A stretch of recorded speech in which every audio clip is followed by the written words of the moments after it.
Genesis 22. Abraham climbs the mountain with his son, raises the knife, and an angel stops him. Then comes a line most of us read straight past. So Abraham returned to his young men. Abraham. Not Abraham and Isaac. The boy walks up that mountain, and the text never walks him back down. After that day, the two of them never speak to each other again anywhere in the Bible. But that hole is deliberate. The biblical writers do this on purpose, and once you can see it, it turns up everywhere. The Bible tells you almost nothing, and most of us have never noticed. We have no idea what Jesus looked like. 4 Gospels, and not one sentence describing his face. We are never told what Mary was thinking after the angel left the room, or what David felt the night he sent for Bathsheba. Joseph, the man who raised Jesus, simply stops appearing, and we are never told when or how he died. Now compare that with how ancient storytelling usually worked. In 1946, a German literary scholar named Erich Auerbach published a book called Mimesis, and he opened it by putting 2 stories side by side, Homer's Odyssey and Genesis 22. In Homer, everything is lit, feelings get stated, objects get described. When Odysseus receives a scar as a boy, Homer stops the entire scene to give you the full backstory of the hunting trip, where it happened. He is not withholding anything, because withholding is not part of what he is doing. Genesis works the other way. Auerbach's phrase for the biblical style was that it is fraught with background. Only what the story strictly needs gets brought into the light. Everything else is left unlit, and Auerbach's argument is that the unlit part is where the tension actually comes from. Think about the difference between a floodlight and a torch beam. Homer floods the room so you see the furniture and the walls and the corners. Genesis hands you a narrow beam. You see a knife, a boy, and a father's back, and your mind goes to work on everything around it. This is not because the writers lacked vocabulary. Hebrew narrative gets lavish when it wants to. The temple specifications in 1 Kings run for chapters, and the description of the war horse in Job is one of the most vivid passages in ancient literature. They could do detail. Most of the time they chose not to, which changes the question. Instead of asking why the Bible does not tell us more, it is worth asking what happens to a reader when a text refuses. But you cannot get to that until you can tell a deliberate silence from an accidental one, and confusing those two is where a lot of shaky Bible teaching starts. An Israeli scholar called Meir Sternberg spent 580 pages on this in a book called The Poetics of Biblical Narrative. The most useful thing in it is a distinction I have almost never heard made from a pulpit. Some absences in the Bible are blanks. Some are gaps. A blank is information the story does not need. Nobody is meant to wonder what color Rebecca's sandals were. That is just outside the frame. A gap is different. A gap is a hole cut deliberately in exactly the place you want to know most, and the story keeps working by making you feel it. Sternberg subtitled his book, The Drama of Reading, because in his view, the withholding is part of how the story does its work on you. There are 4 mechanics that show up again and again. 2 Samuel 11. David sees Bathsheba. He sends for her. He sleeps with her. She conceives. He recalls her husband from the front line to cover it up. And when Uriah refuses to go home, David has him killed by memo. Now count how many times the narrator tells you this is wrong. He does not. Not once, not with a single adjective. The whole thing is reported in the flat procedural voice you would use to describe a man buying grain. Then, in the last line of the chapter, the temperature drops. But the thing that David had done displeased the Lord. That line only lands because the narrator kept his mouth shut for 26 verses. Had he editorialized the whole way through, you would have skimmed it. Instead, he makes you sit inside the crime with nobody telling you how to feel. So by the time the verdict arrives, you have already reached it yourself. Judges does the same thing at scale. Chapters 19 to 21 contain the worst sequence in the Hebrew Bible, and the narrator never once says the word evil. He just repeats that there was no king in Israel and everyone did what was right in his own eyes. He reports it and leaves the judgment to you. And I find that far harder to read than any amount of commentary would be. The Bible repeats itself constantly. Speeches get quoted back, commands get restated, dreams get retold, and the writers expect you to notice when the second version does not match the first. Genesis 18. Sarah overhears that she is going to have a son, and she laughs to herself, and this is what she actually says. After I am worn out, and my husband is old, will I have this pleasure? 2 verses later, God reports her words back to Abraham. And God says, why did Sarah laugh, saying, shall I really have a child now that I am old? The words changed. Sarah blamed Abraham's age, and the report drops that and makes it about her own. The rabbis in the Talmud noticed this 2,000 years ago and concluded that God adjusted the quotation to protect peace in a marriage. I go back and forth on whether that reading is too tidy. But the change in wording is genuinely there, and these writers were not careless with repeated speech. So something is being communicated in the space between the two versions. Genesis 34 is the story of Dinah, Jacob's daughter, who is assaulted by a local prince. Her brothers argue. Her father says nothing. The men negotiate a marriage settlement over her head, and 2 of the brothers end up committing a massacre. Dinah never speaks. Not one word in the whole chapter. The story is about her. She is given no voice in it, and the writers of Genesis were perfectly capable of writing dialogue for women when they wanted to. Now, jump to the first page of the New Testament. Matthew's genealogy of Jesus breaks convention by including women at all. Tamar is named. Rahab is named. Ruth is named. Then Matthew writes that David fathered Solomon by the wife of Uriah. Bathsheba is the only one not given her own name. She is identified by the man David had killed. In one phrase, without a word of comment, Matthew has put David's worst act into the family line of Jesus. The last one is the strangest, and hardly anyone outside Jewish tradition knows about it. In a kosher Torah scroll, the text runs in continuous blocks with standard paragraph spacing. But in a couple of places, the scribes leave a gap in the middle of a sentence. In Hebrew, it is called a piska, be-shu ems, za, pa-a-sash-nuk, a break inside a verse. One of them is Genesis 35, verse 22. It reads, while Israel was living in that land, Reuben went in and slept with Bilhah, his father's concubine, and Israel heard of it. Then the scroll goes blank. Physically blank. The sentence stops mid-breath and picks up with an unrelated list of Jacob's 12 sons. We are never told what Jacob said or what he did. A father's reaction to that news is the one thing every reader wants, and the text does not merely skip it. It leaves a visible wound on the page where the reaction should be. Whatever the scribes understood by it, they chose to preserve that break rather than smooth it over, and they have kept doing it for 2,000 years. Everything so far has been about the narrator, but the Bible also does something harder, which is to make silence a subject rather than a technique. Leviticus 10, Aaron's 2 sons offer unauthorized fire before the Lord and are killed on the spot. Moses turns to Aaron and gives him a theological explanation for it, and the text records 4 words in Hebrew. And Aaron was silent. That is the last we hear from him in the scene. A father loses 2 sons in an act of judgment, is handed a doctrinal justification, and says nothing back. We are never told whether that was submission or grief or protest, and anyone who has sat with a bereaved person already has a strong opinion about which one it was. Job 2. 3 friends arrive to comfort a man who has lost everything, and for 7 days and 7 nights they sit on the ground with him, and nobody says a word. Those 7 days are the only stretch of the book where the friends get it right. From chapter 3 onward, they talk for 35 chapters.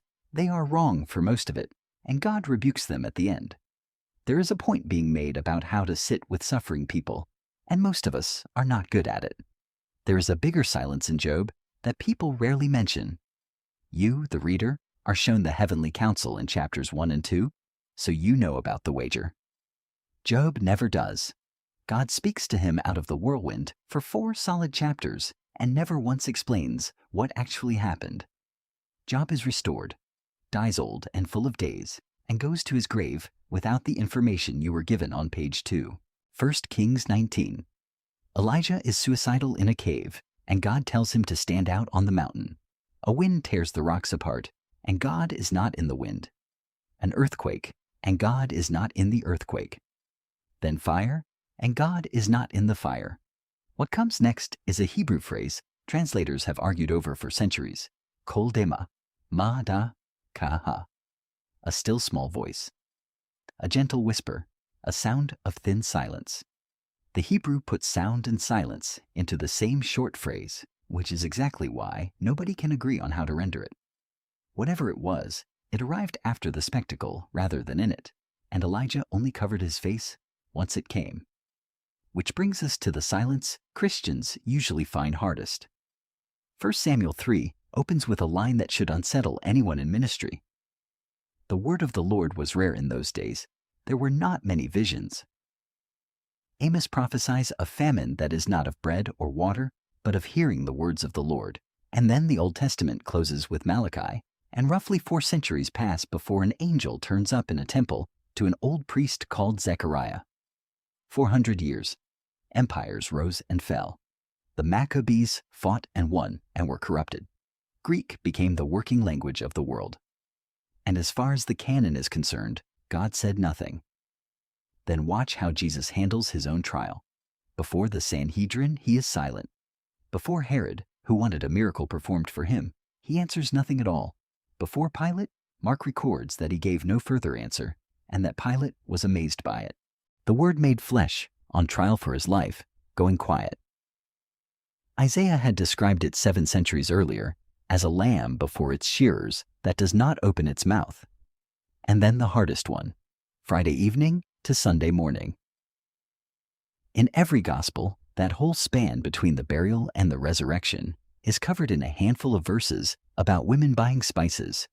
The hinge of the entire Christian story and the narrative just stops. If you are getting something out of this, hit subscribe. I go deep on how Scripture actually works every week. Now all of that is silence inside a story. The last thing is different, and it is the reason I wanted to make this video.